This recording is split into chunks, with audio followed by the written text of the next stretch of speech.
المرتبات هون يعني المتوسط تبعها بيكون بين. عايز اعرف العرب في تركيا بيقبضوا كام. الفيديو ده عن مرتبات العرب هنا في تركيا وبياخدوا كام ورينج المرتبات كام والمينيمم بتاع المرتب لو جيت اشتغلت هنا في تركيا هتاخد كام. لازم بصراحة اعترف ان المطار جامد جدا وتقريبا هو ده المطار الجديد بتاع تركيا، بس بصراحة نظيف قوي وحلو قوي وحاجة لوكس. كريم تفتكر، عندي ليك سؤال، تفتكر هنا في تركيا في شطافات ولا مفيش؟ تصدق ما بصيتش. الحوار ده انا مجهز له من قبل ما اطلع واخدت معايا شطافه لا مؤاخذه بورتبل. المفروض في المطار بيبان، فاهم انت؟ مش باين، انا مش عارف، ما في بقى. انت كنت لسه في الحمام ما دلوقتي. بصيتش والله. ربنا يستر يا رب نلاقي احتجتش فيكي شطافة. شطافه يا تركيا. يا جماعه دلوقتي احنا في حاله داخلين جوه عشان نستكشف اذا كان في شطافات في تركيا ولا لا.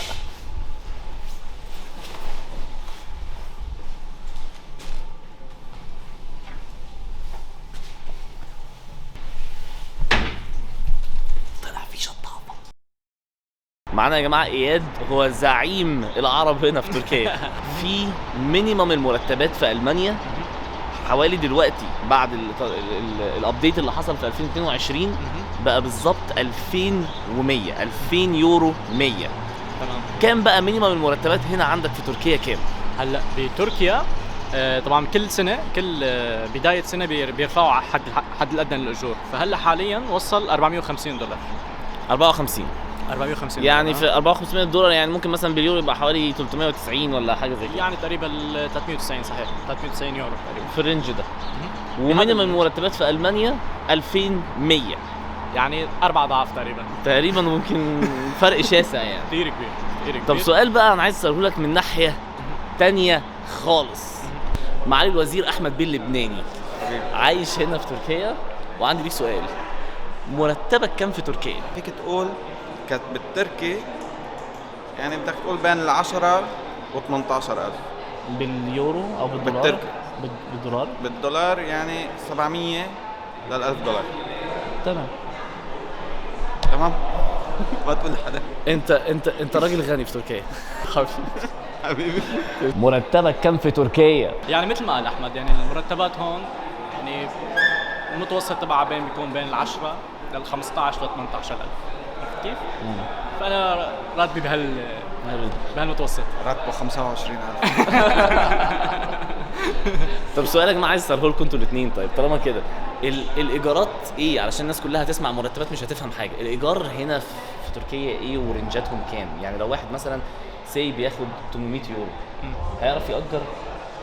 ورنج الايجارات الشقق كام؟ في هلا يعني ببلش من 7,000 كشيء منيح، ماله سيء وماله كتير جيد. هو شغله بتختلف من مكان لاخر، يعني هون في مناطق اسطنبول جدا كبيره، عرفت كيف؟ فمن منطقه لمنطقه تختلف الاسعار. في مناطق الشعبيه بتكون الاسعار فيها بين ال4 وال5، عرفت شلون؟ مناطق شعبيه شوي يعني ضعيفه. متوسط 7,000. المناطق الكويسه مثل ما قال هو 7 8، عرفت شلون؟ المناطق الهاي طب كلمني باليورو برضه عشان اعرف.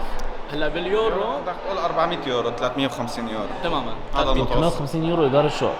تماما. وده شقه ايه، اوضه وصاله مثلا ولا؟ غرفتين 1 بلس 1 او 1 بلس 1 حسب المنطقة يعني، بس متوسط الأجار تاخذ بيت لا له سيء ولا له جيد كتير. متوسط أجاره 350 يورو 400 يورو.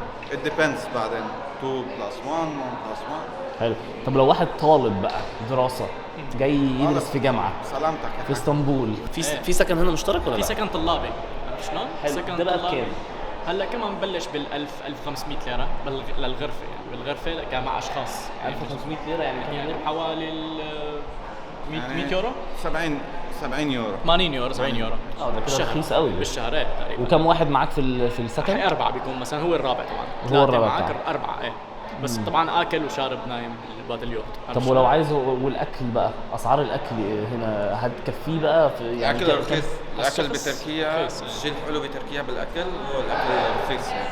يا جماعه في اسطنبول في المطار هنا في فن غير طبيعي. بصوا عاملين لوح من ايه بالظبط؟ من بناطيل. بص من البناطيل، الخامه نفسها عباره عن بنطلون وعاملين بيه لوحه. بص هنا من البلاستيك، لوح من البلاستيك، قطعه البلاستيك. بص ده هنا بورق كرتون بورق الكرتون وراسمين حاجه. هنا مثلا بورق، بص بالفواتير بتاعت التركيش ايرلاينز، عاملين لوحه فن جامد جدا جدا جدا. شوف المنظر هنا عامل ازاي بالقماش، شايفين القماش؟ شايفين القماش عامل ازاي؟ قماش وعاملين بيه لوحه، فن بصراحه. في حاجات حلوه جدا جدا جدا. بص المنظر ده بالجلد، من الجلد يا جماعه، حته دين فن بصراحه. لوح جامده قوي وفن جامد قوي. يا جماعه في تركيا قابلت حد تاني بيتكلم الماني وتعلم الماني وطلعت ملته تركي كردي وبيتكلم الماني احسن مني والله العظيم. واسمه wie heißen Sie nochmal? Shaima, hallo. Shaima, hi Shaima. Also dann kurz eine Besprechung. Wie könntest du überhaupt Deutsch lernen und warum? Und was ist denn los hier? Warum? Ich kann so sagen, meine Familie ist eine Sprachfamilie, kann ich sagen. وهي دي يا معلم بقى مرتبات الناس العرب في تركيا.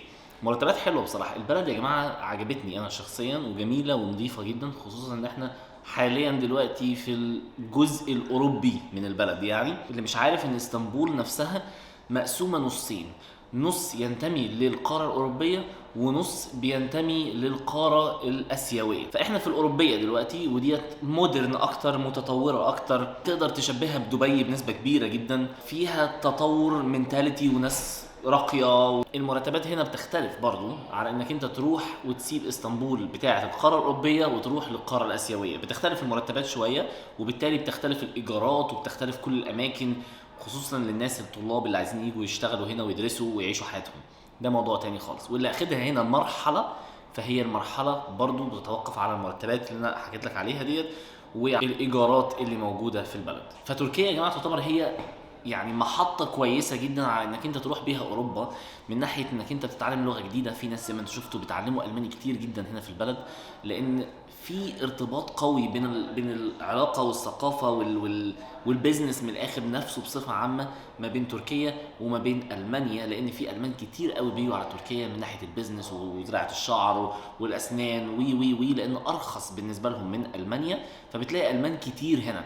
يعني حرفيا المستشفى اللي احنا فيها دي كلها المان تقريبا، كل المرضى جايين من المانيا.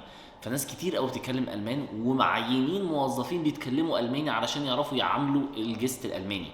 فاذا انت مش بعيد عن المانيا، بالعكس ده انت عندك اوبشن انك تيجي تركيا تتعلم اللغه، تدرس، تذاكر whatever، وتتعلم الماني هنا. وعندك ناس المان تقابلهم من فتره للتانيه بحيث انك تدرب اللغه بتاعتك وتبقى محطه ان شاء الله ليك لالمانيا.